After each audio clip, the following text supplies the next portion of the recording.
Come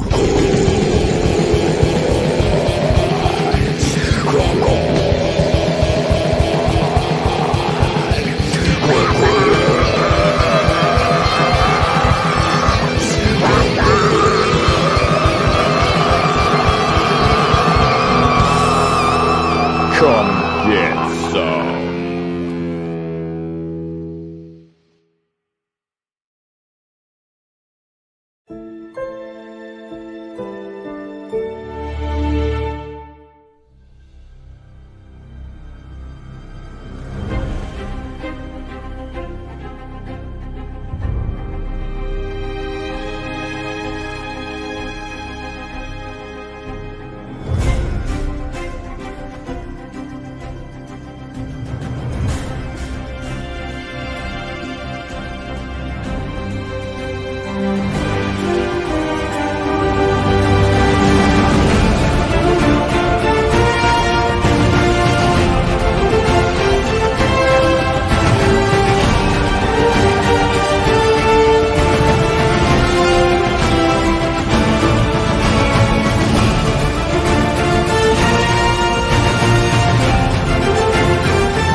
Fairview's coffee has mysteriously gone missing.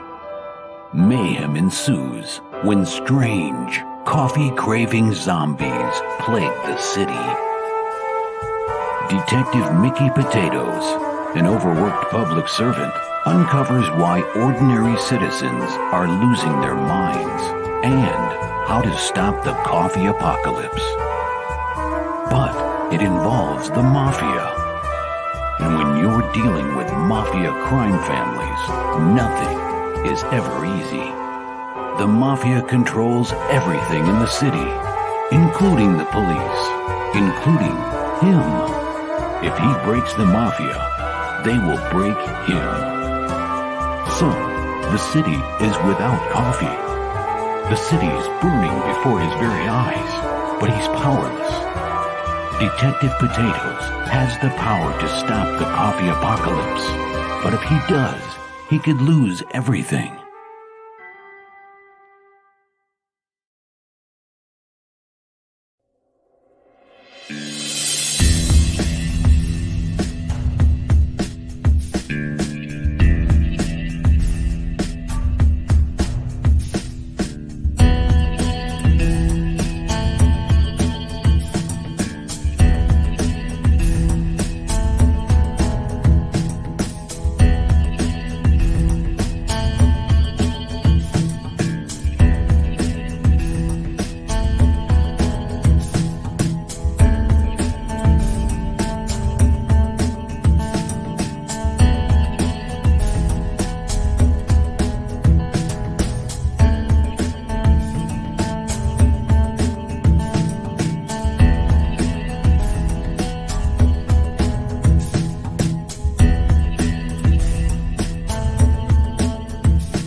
First world, come in and take a seat. Pay us no attention, it's all conspiracy. We have satire and parody, some funny, some perverse. If none of it's offensive to you, you'd be the first.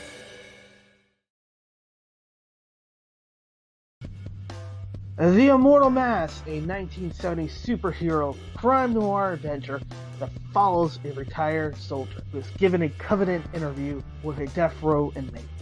What he learns from the interview thrusts him into Atlanta's shadowy underworld. He'll have to utilize his military training to survive from being hunted for the information that could topple the most powerful ruling class in the city. This is not a pre-order or a crowdfunding campaign. Get your books now at Denali's.com.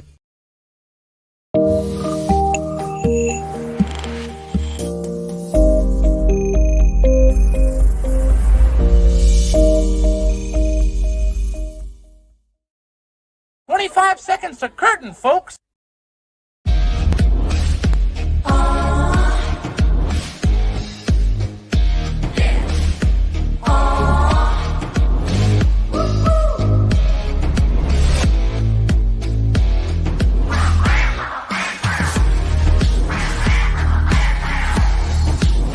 Your favorite podcast is Critical Blast.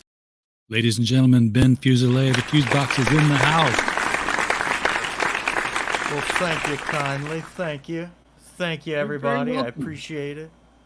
Studio audience loves you, man. Thank you for coming on. Always appreciate having a show. Otherwise, I'll just be sitting here in my underwear watching Netflix, drinking a beer. Not that that's not what I'm doing during the shows anyway, but, you know, I'd be doing it with more concentration. I'm pretty much doing the same thing except without the beer. Yeah. So, you know, right here, I am prepared to liquidate any thirst that comes along. We got a active chat out here. Mike Walters. Mike, I owe you a phone call. You called me today, and I work during the day. I have Facebook open on my phone, but I'm also on Zoom calls, so I can't stop and talk to somebody else. But shared the stream and dropped in and like to say hi. I always appreciate that. And be sure to drop into Mike's channel right after this one at the top of the hour. Go over to the Mike Stand, like and subscribe. Get all the niche news in anime, manga, comics, and professional wrestling. And of course, on Fridays, the historical comic book retrospective, where we will read out loud, doing voices, having fun from Golden Age comics, working our way through history. Meeting all kinds of new colorful characters. Grant Lakard, good to see you out there, man. Appreciate it. Woody needs more coffee. Yeah, hello. Glad you're here. George Peter Gatz is in the chat. Greetings, my friend. Thank you for popping in. Appreciate the views. So I feel like there's a Glenn Frey song behind this somewhere called Outlaw Nights, but I think I'm confusing it with Hollywood Nights. I'm not even sure it's Glenn Frey. Now that I say it. If anybody wants to write a song for Outlaw Nights, I will not stop them. You know, for $35 on Fiverr, you can get that to happen.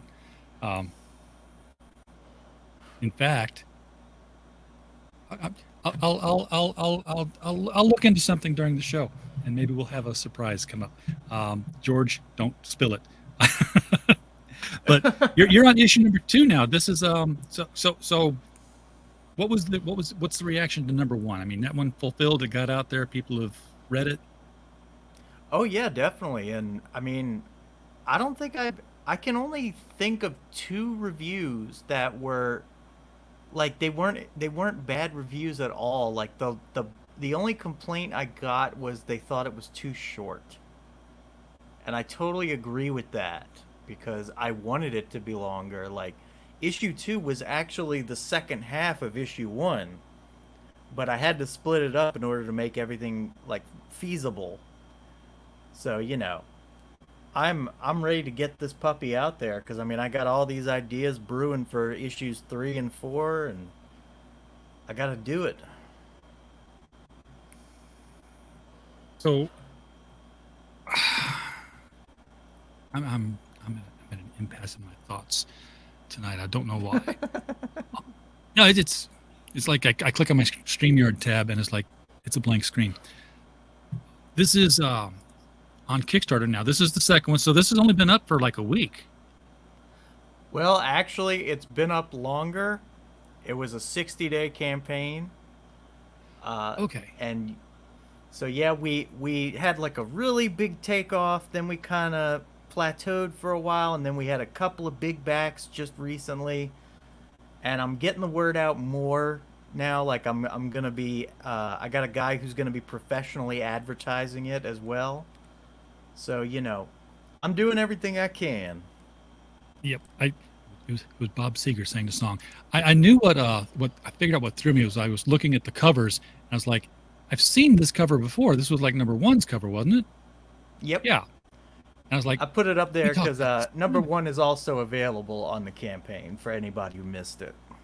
yeah, that's always a good thing to do. If you've got them until they run out, get rid of them through backup plans and catch up tiers and all that good stuff.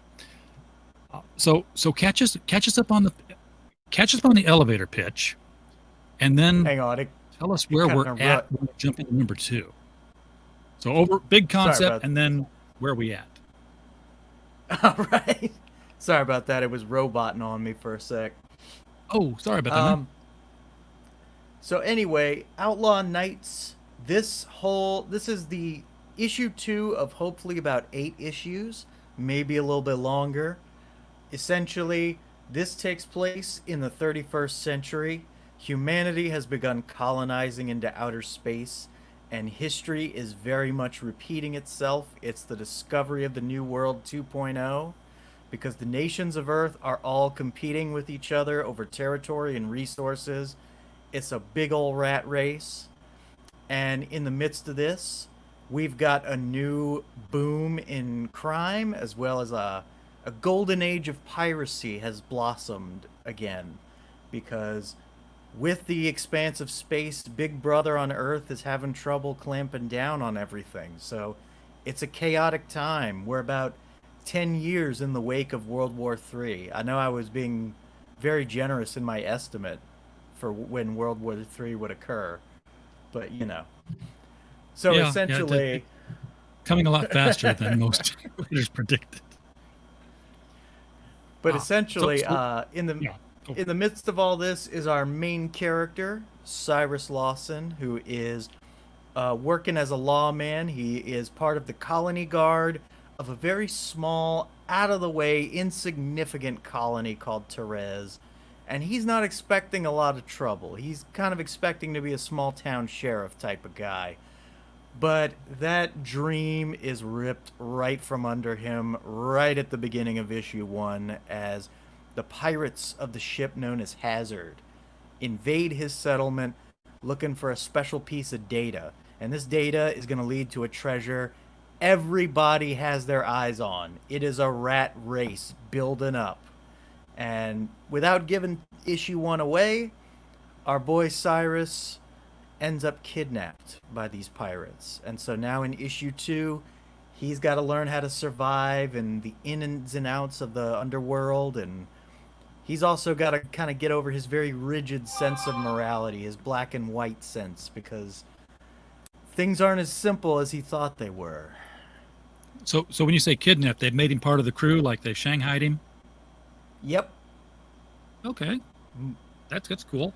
Yeah, small town sheriffs, that's the worst thing you want to be, because whether you're Matt Dillon or Andy Taylor, small town sheriffs are kept busy for some reason. Although this one kind of reminds me more of Marshall Bravestar, just because of the outer space aspects of it all. So this guy here in the very front, Wellington, this is I'm guessing he's definitely the big bad. He's the leader of the pirates, or just their enforcer or something. No, he is an enemy of the pirates. He is going to be He's going to be popping up in this issue. He is a British pirate hunter. That And could be he's a after problem for your hero here if there's any kind of mistakes about who's on whose side. Oh, definitely. And as you can tell from that cover, he is very unhinged. Too much of him has been replaced by machine. He easily goes berserk. Yeah, I especially like the part where his name tag is welded into his chest. I mean, the arm, that's functional. That's you needed. The name tag, that's just making a statement. Like, just, like, Yeah, no, like all- I loved how when I was first like the initial images I had of Wellington had him more like serious and stern, but then Jay Krager kind of took a cue from the script and he made this awesome cover, which really shows like just how nuts he is, and I love it. It's just that the charging bull with the electricity coming out, like, yeah. because I don't want to give it away, but there's a really awesome action scene in this issue. Krager does good work. I've seen some of his previous projects. He's a sculptor too, I believe, right? Yep. So given that he does that as well, is there any kind of Wellington sculpture coming out, or any of the other characters? Sadly, no. The main thing I have in the works right now is I'm in talks with 6am Comics about doing some chibi stickers of the characters. I'd love to expand out into more merchandising, but I think we gotta get off the ground a little bit more. Yeah, that's a smart idea. I mean, I've seen a lot of people jump right out the gate with a book and merchandise, and if you're a proven concept, if you're somebody who's produced stuff before and this is the first of something new, then you can do that with more confidence. But if you're coming out with your first comic series, and I presume this is your first comic series. Yes. Could be wrong. Okay. Then yeah, let people get hooked on the story first before you start. Let them come to you and say, "Hey, when am I going to get a T-shirt? Hey, when am I going to get trading cards?" They'll dictate when it's time to start adding the tchotchkes on. Hey, yo, Pops, glad to see you here. We are, by the way, simulcasting tonight on the Madness Network, along as Critical Blast. So we're expanding our reach, so to speak, on Monday nights. Unhinged would be a sick code name. Yeah. Who are you? I'm unhinged. Yeah, but who are you? Kind of reminds me of I might steal that, because the code names of like all the pirates are legally dead. Basically, we don't know any of their real names. They all go by special code names. I like it. Kind of reminds me of the Spider-Man Doctor Strange line in Avengers, where he's like, "You are Doctor Strange. Oh, we're using our code names now." He's like, I don't know. I found the scene humorous, but I'm easily entertained. I liked it. I thought it was a fun movie. Yeah, you're talking about Infinity War. That would have to be the one, yeah, because the next time they met, they didn't have that thing going on. Then he just, said, "Call me Steve." You don't have to call me Doctor Strange. Okay, Steven. That's weird, but I'll allow it. Like, well, what did you expect me to call you when you said he didn't have to call you Doctor Strange? You're like, Mr. Strange? Oh, he didn't have to call me Sir. That's what it was. So I have something ready for you here, Ben. I'm gonna switch tabs my here. Lord. We have a song. We have a rock song. Oh my goodness. And here it exists. I'm gonna just read the verses and the pre-chorus and all that stuff out. In the city where the neon light shines so bright, there's a place where legends are born each night. Fast cars and leather jackets, the city's heartbeat. Underneath the moonlit sky where the wild hearts meet. I'm sure this would sound a lot much better to guitars and somebody who could sing. The pre-chorus. In the shadows of the boulevard where dreams collide, there's a rebel spirit burning deep inside. We're the renegades. We're breaking all the rules. Living on the edge. We got nothing to lose. That doesn't rhyme with rules. Outlaw nights. We're tearing up the town, running free, the kings and queens of this battleground. With our hearts on fire, we'll never back down. In these outlaw nights, we own this side of town. I don't know. Is that following anything at all like Pirates in Space? Oh my God, I love it. Who wrote this? I'll save it for you. This is this is the devil. This is, I told ChatGPT, write me an 80s rock song in the style of Hollywood Nights called Outlaw Nights. And here you've got it. It's right down to the outro. It tells you the where to put the bridge and everything. A guitar solo. It did everything but write the music. So this stuff's Freaking AI. Now, when the AI does do the music, then, well, it's already doing the art, right? We'll have the musicians up in arms as well. Bionic Bro says, take it. I won't even ask royalties, so go with it. Tail End Studios, by the way, I'm waiting to hear some more from Cobalt, dude. Let me know when you get that up and running for the next issue. Would love to have you back on again. So, okay, musical interlude is out of the way. I'll save the whole text and I'll drop it off to you in Twitter. If you know somebody with a guitar, say, hey, dude, take this and run with it. Oh, Lordy. So this is Wellington here as well, although he looks a little bit more thinner. Oh, look. Well, yeah, like that's our interior artist is Juanito from Dwarves vs. Lions. And so that's his take in particular. Because we had Jay Krager do the cover and one of the posters.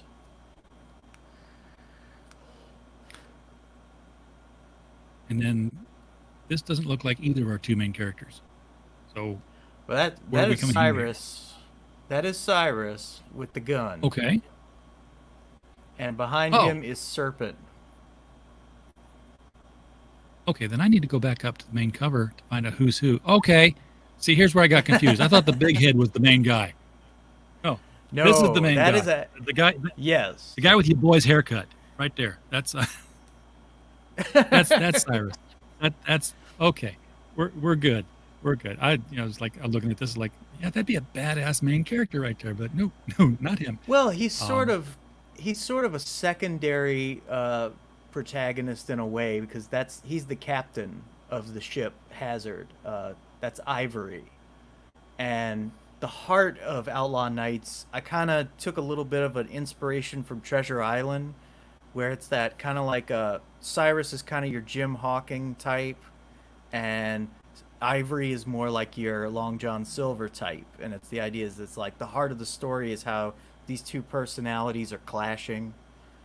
But at the same time, like they kind of like each other, but they kind of don't like each other, and slowly but surely they're gonna start rubbing off on each other. Similar types repel until they become best friends. Yeah, it's like because Ivory is very much laid back, wise ass, doesn't care about the rules. Cyrus is more uptight. Headstrong hero type, but he's got to learn a new way to live because he's entering a part of the galaxy he doesn't know anything about. Okay, so story point question here. Cyrus's dominion, where he was sheriff of, that's the place where the treasure was, right? Yeah, well, it's a data fragment that's going to lead to the treasure. Oh, like the One Piece. Basically, like it was being stored. I have this much anime knowledge. I just got to apply it. In the real world, I got to use anime knowledge. Nice. It was being stored on a hard drive, basically in this art gallery that's located on Therese, and the pirates basically hold it up, like hold all the patrons hostage, and the colony guard is called in to respond, and all hell breaks loose. I like what I'm seeing in the interior artwork here. This is Juanito's got some very good expressions, facial expressions and proportions. It's not cartoony at all. And that's what I love. I love that original early 90s kind of realism, but also just that, how everything looks like really sleek and sexy,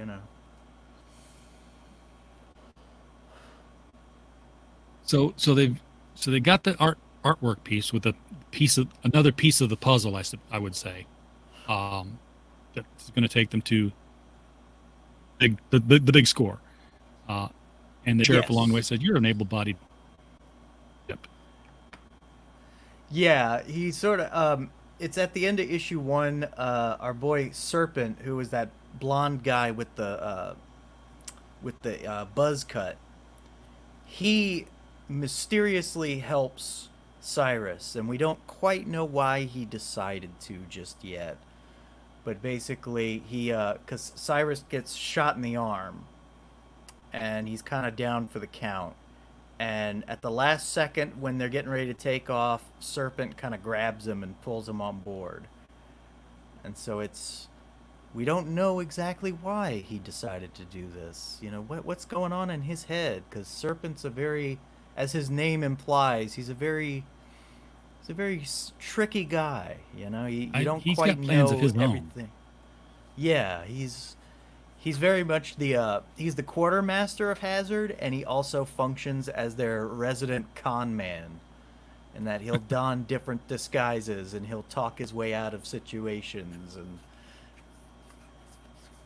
So, how much of Cyrus's time is spent trying to get off the ship, or get back home, or foil their plans? I mean, their plans aren't illegal. Well, other than stealing the pieces of the key, but finding a treasure—that's just an adventure.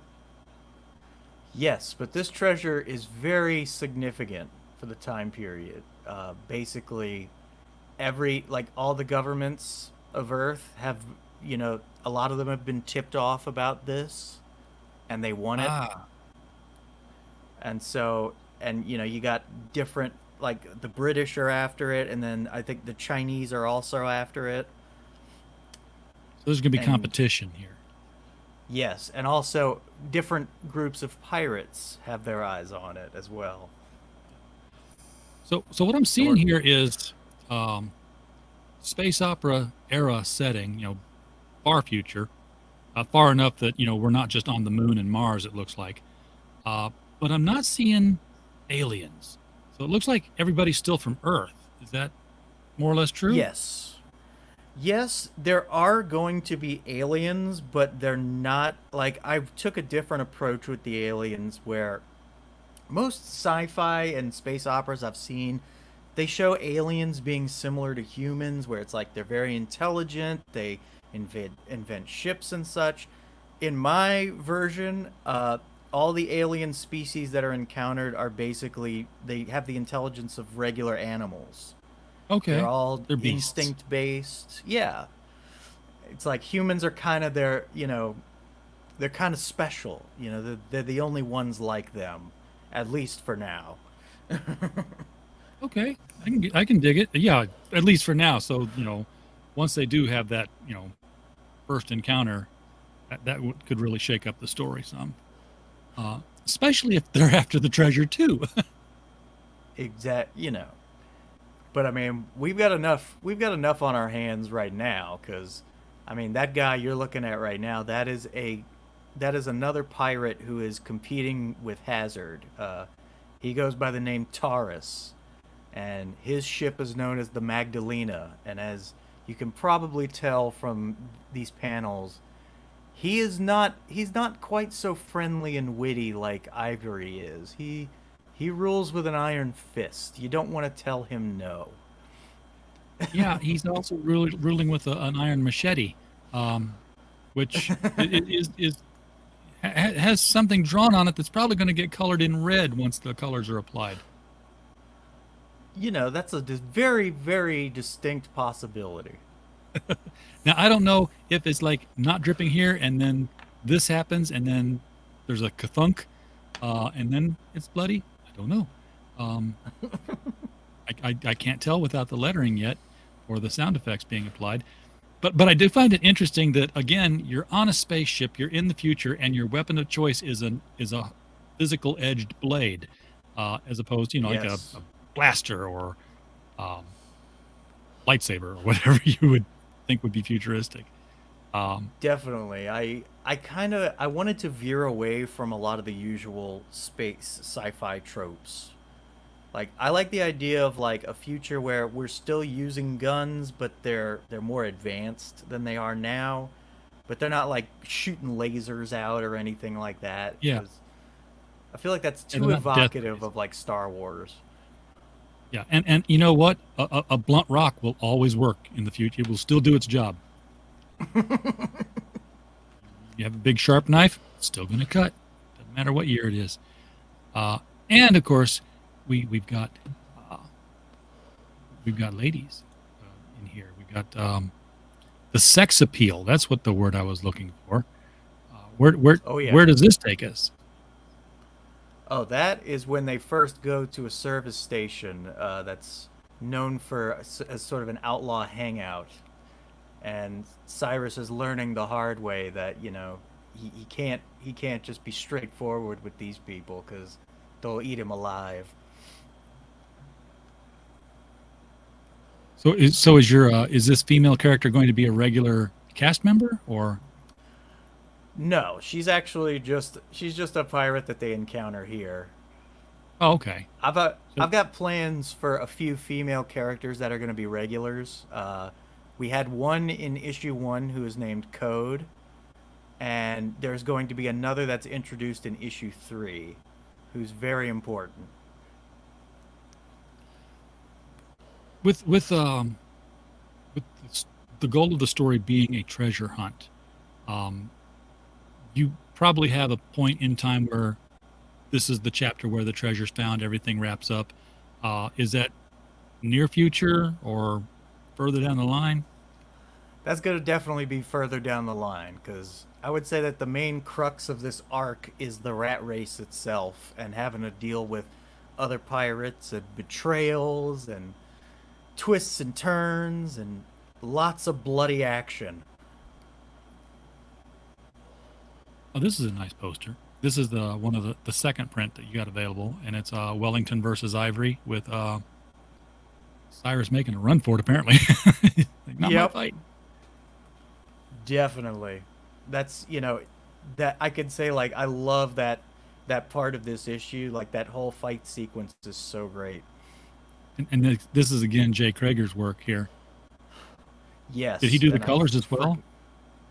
The colors have been done by a very talented Brazilian colorist who goes by the name of Marcos Martins. Nice. I've heard of him. I don't know where, but I know I'm sure I have. He's made his way around.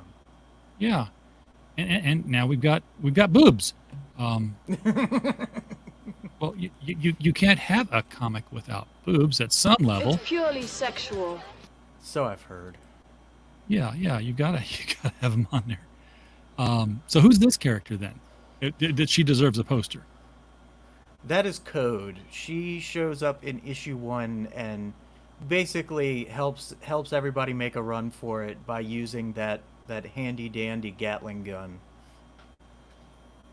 Now she's not in this issue, but is she going to come back, or did she not make it? Yes, she's one of the regulars. It's just that I didn't really have time to explore her character too much. I needed to establish the main characters before we get to like the secondary members of the crew. And speaking of alien animals, that's quite a canary she's got on her shoulder there. Funnily enough, like that creature, he just kind of shows up like in one panel in issue 1, and like when Render did the original cover for issue 1, he just put it next to her as just part of like the cover ensemble. And when I showed like Brian Lobdell, who did that poster, I was like, oh, I want something of Code, and I showed him everything, and he just kind of assumed that was her pet. And yeah, so he like put a parrot. it in there, and I was just like, well, I mean, it looks cool, so I'm not gonna knock it, you know. Like, well, you know, her back strength has got to be enormous. She's standing up, holding a half-ton Gatling gun here, with roughly half a human being standing on her shoulders.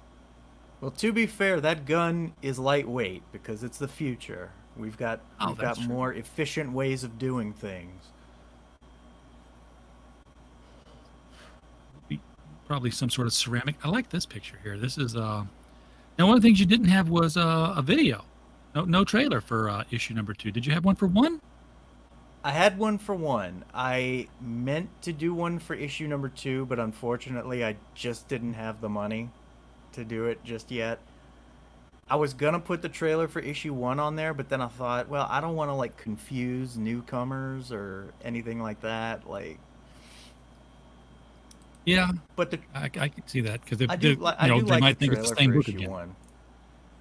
A lot of people do relaunch, same issue, so they might have thought it was the same thing. And well, I've already got this. No, you don't. This is issue 2, folks.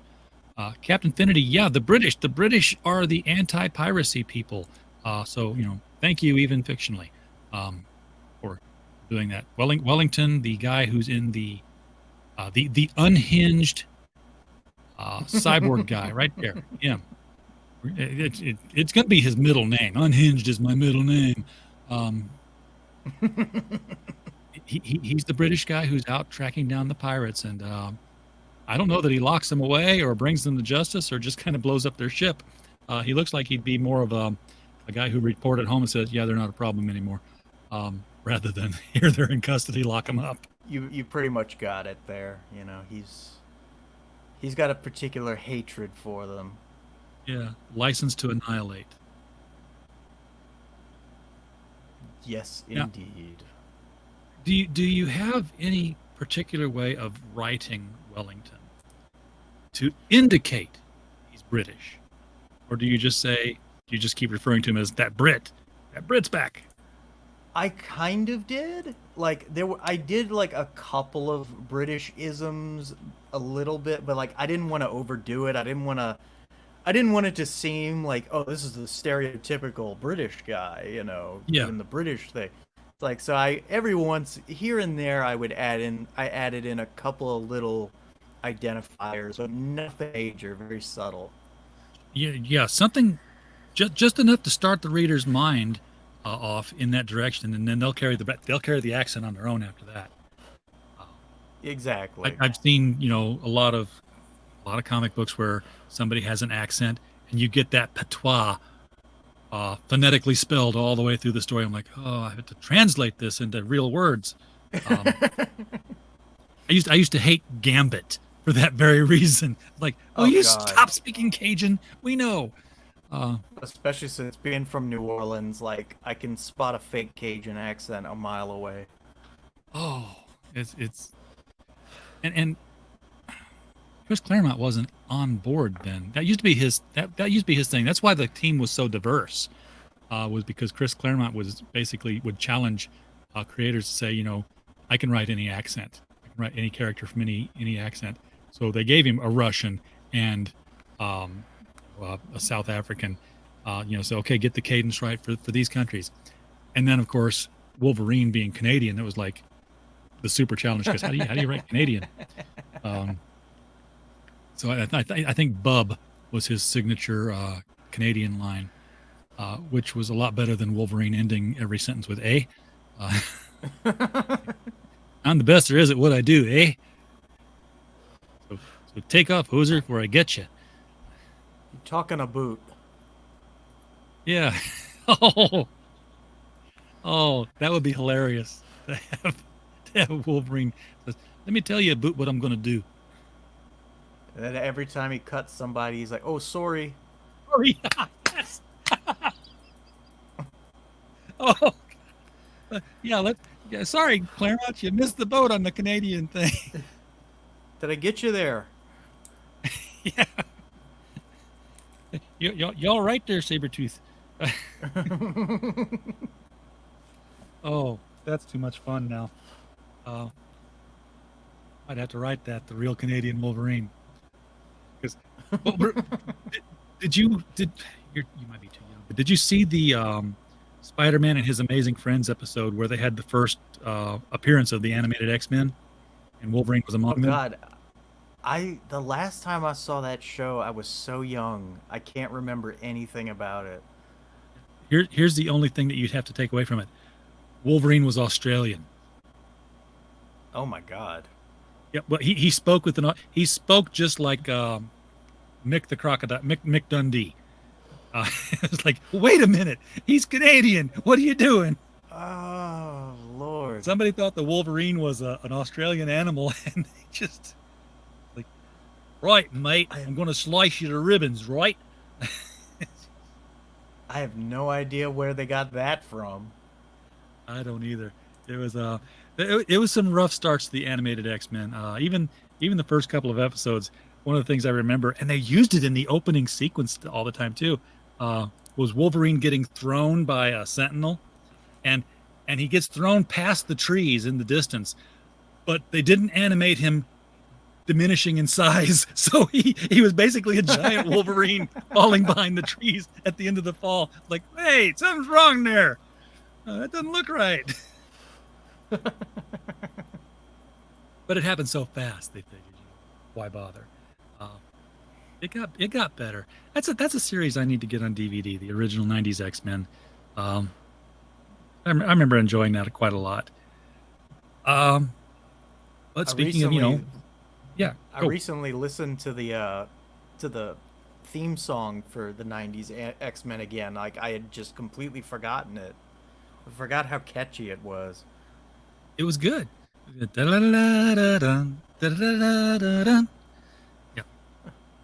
And for some reason, when that was on, I was real heavy into Sandman. And I remember going to bed one night and just like, I'd been up late, I'd been writing, and I was hearing that music and I was seeing the characters, but I was seeing all the different endless characters. Like one would swirl up with the name and then they'd swirl down and swirl back up as a different character. I'm like, that would be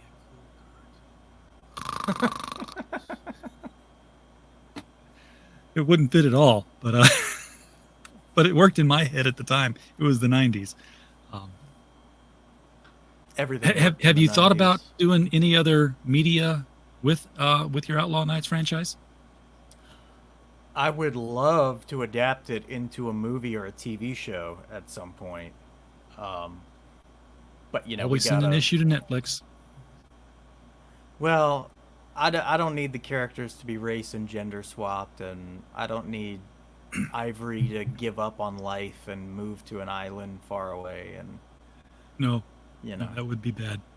On the other hand, you can always take the Alan Moore approach.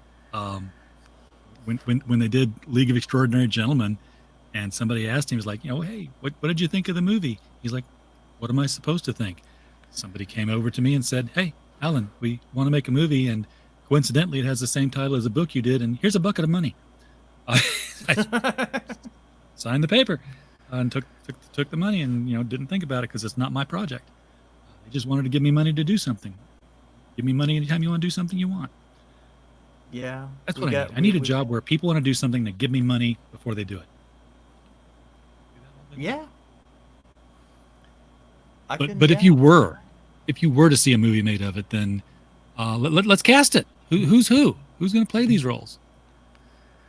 Well, obviously, Cyrus would be played by Halle Berry, who played in The Little Mermaid. It's Halle Bailey. Oh, right. Halle Berry's Catwoman, which would Freudian still slip. Yes. Yes. The little she'd be the Little Mermaid. It's hard for me to think of like who would play these characters like these days, because it's like all my references for actors come from like the early 2000s. Like Well, that's what I was going to ask. Did you have actor references when you designed the characters? Not really. They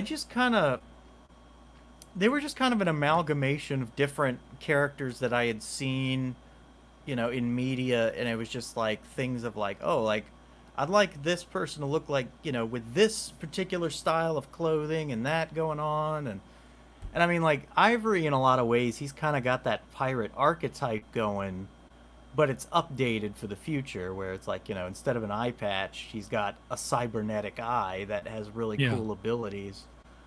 I finally figured who he reminds me of, and it's wildly off, but the guy who played Deathstroke on Arrow.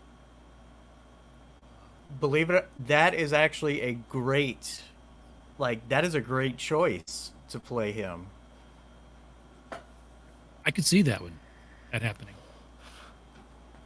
I don't have anybody else for the other characters, but Yeah, Ivory is It- pretty much kind of like my mascot for Outlaw Nights. So he's the bad guy, but as a reader, you're gonna like him. I wouldn't call him a bad guy. He's more like he's the anti-hero to our hero. Okay. I mean, he's a pirate, so he exists outside the law. But you know, if you're in a universe where the law is fascistic and run by cyborgs trying to kill you, then that's okay to be an outlaw. Yeah, he's not what I would call a stand-up guy, but he's got good qualities that Cyrus will eventually take note of. Okay. And so you got a lot of character evolution ready to go here. Oh yeah, You know where they're all going. Yes, because I've been thinking of this story for, God, I want to say it's been like almost 15 years. I've just been playing around with it in the back of my head, and a couple of years ago when I learned about CG and everything going on with independent comics, I decided to give it a shot. Good time to get in. Yeah. How much of it do you have written out? I mean, you know, in the head's one thing, but on paper, committed, ready to go.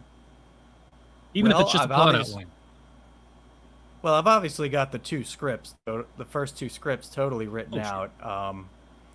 I've written I wrote like a rough outline of events a while back, but it's going to be updated at this point because when I started writing the scripts, it kind of changed naturally as I was writing it. It was like the characters were kind of taking on a life of their own. Yeah, they will do that if you got a good character. If your character starts moving in a direction you didn't plan, let them. Just see where they go. So we haven't talked about the tiers much. I want to hit that at least once before we go. And by the way, folks, link to the Kickstarter as always. I feel like I shouldn't have to tell you all this, but I know that not everybody's viewing here for the multiple times. The link to the Kickstarter is right below the video. It's just down there. You can click on it. You go right to the Kickstarter page. It'll open in a new tab. You'll still hear what Ben's got to say. So, you can throw money at this anytime you want. And the first tier you're going to see, other than the obligatory, hey, you can throw money at something and not get anything. It's get something for your money. It's not going to be that much more. It might even be less. For $1, this is I've seen people do this. This is a genius little hack of the Kickstarter platform. $1, you get absolutely nothing. But what you do get then is access to the physical tiers in the add-ons page. Say that there's no tier here that's exactly what you want. No problem. For $1, you go into the add-on page and you just start throwing stuff in. Build your own tier that way. For $5, you get Outlaw Nights issue 2 digital. This is going to be delivered in January 2024. So you've got some production work to do still, I'm guessing, right? I mean, yes, but I basically, whenever I do like a campaign, I always overestimate the time, and I do that on purpose just in case, because I've learned Murphy's Law of Effect is very, very real, and it affects creative projects every time. So I'm expecting to be done a lot sooner than that, but I want to do a little bit of time just in case something from nature throws me a curveball.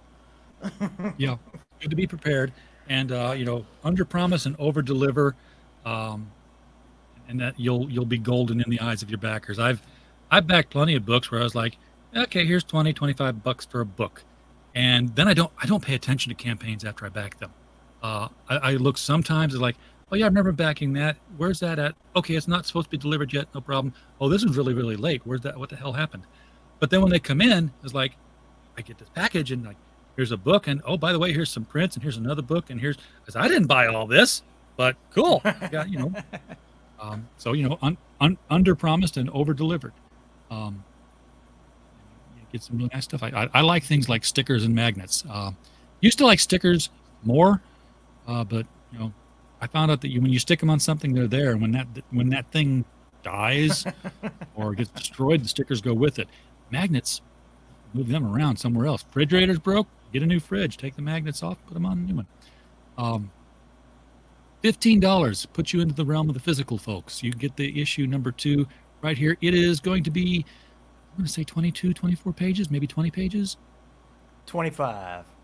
25. Oh, I danced right around it. So how do you do 25? You have to have an even number of pages. I managed to do it last time, so Okay. I have Like, yeah, confidence. It has to be an even number of pages and it has to be in units of 4. I was gonna do that originally, but I was like, I wanted to get an extra page out. I was just like, I had to get that extra page. Okay. I've got to see this now just to see the blank pages or whatever you did with them to make it work. Also for $15, you can choose to get. Wait a second here.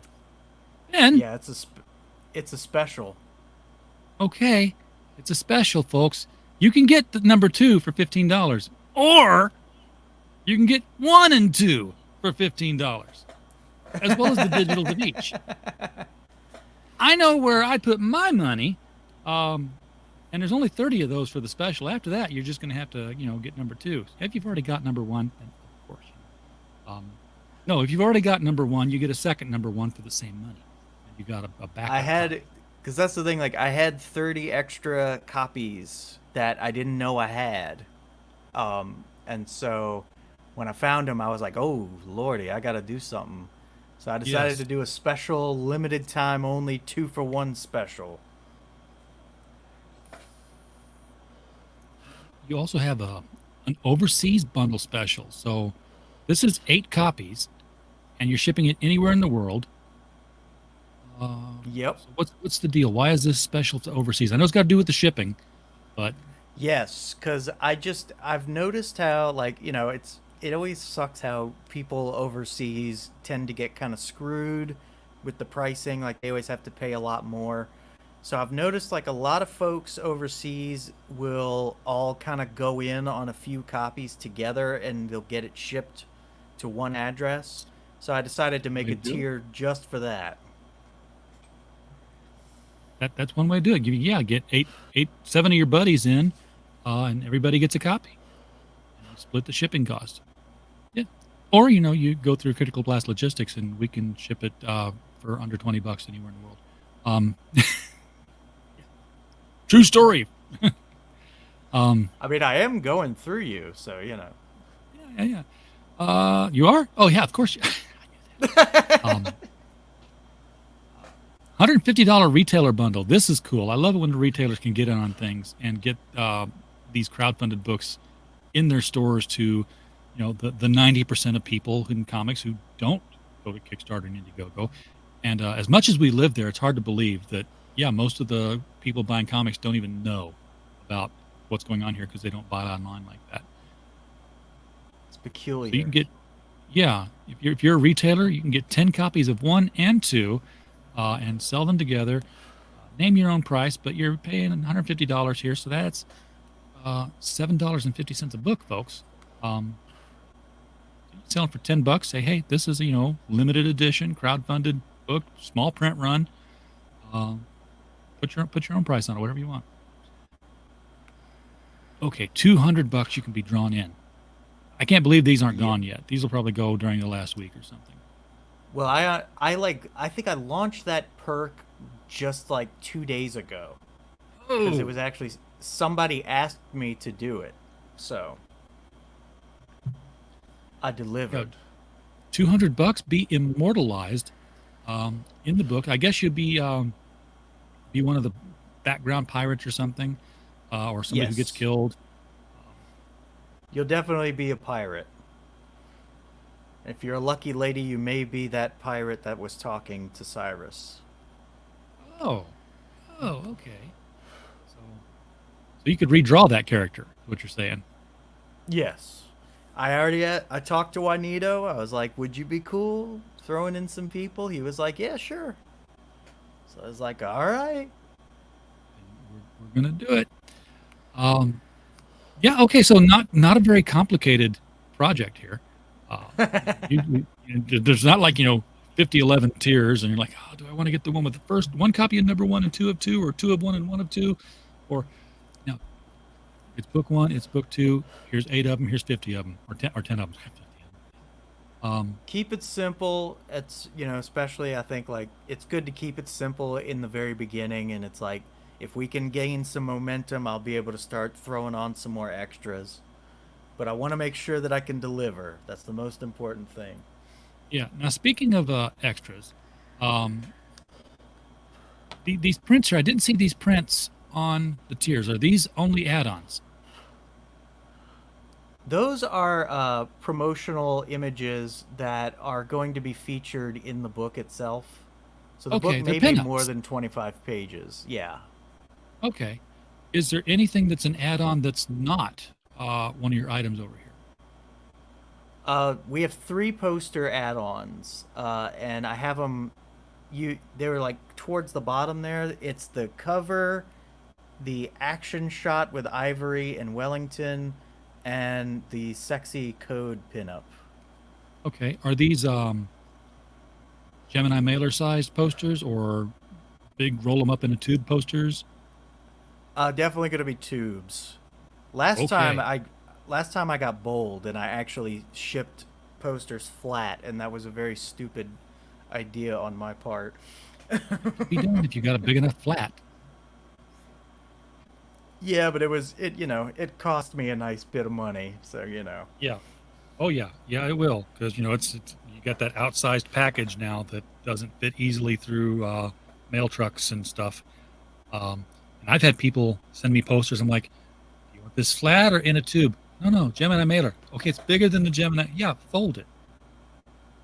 Okay. And I can do that. I've got a professional mechanical paper folder that posters go in. They get a nice little crease. And folds nice. It's not crooked or anything. But I always hated that. When you get when you're a teenager and you got some magazine, it's like, hey, there's a poster inside. And you pull it out. It's like, fold it out and then fold it again. There's a 4 crisscross on it. Like, I don't know. She's got a crease, right? It was not that kind of poster, but it's that kind of poster. I was growing up in the Farrah Fawcett pinup day, and you all know the poster just from my saying her name.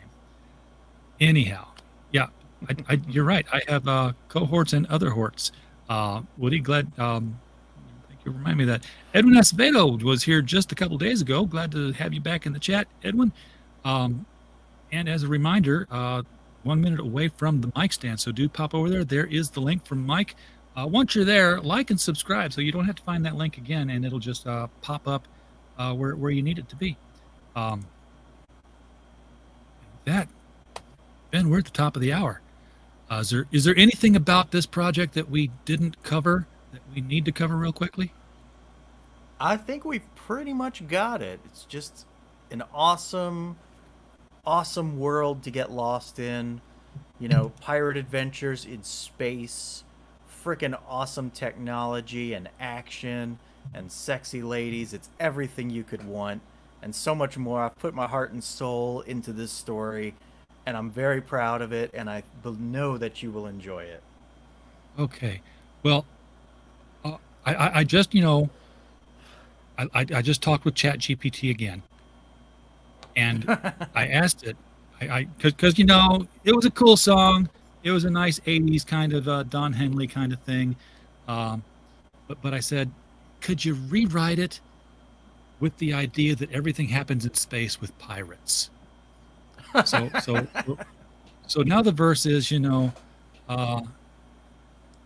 the cosmic depths where the stars ignite, there's a crew of pirates seeking fortunes bright, spaceships and laser cannons, their vessels of might, underneath the moonscape where they own the fight. This sounds like it's now the theme song to a cartoon show in the 90s.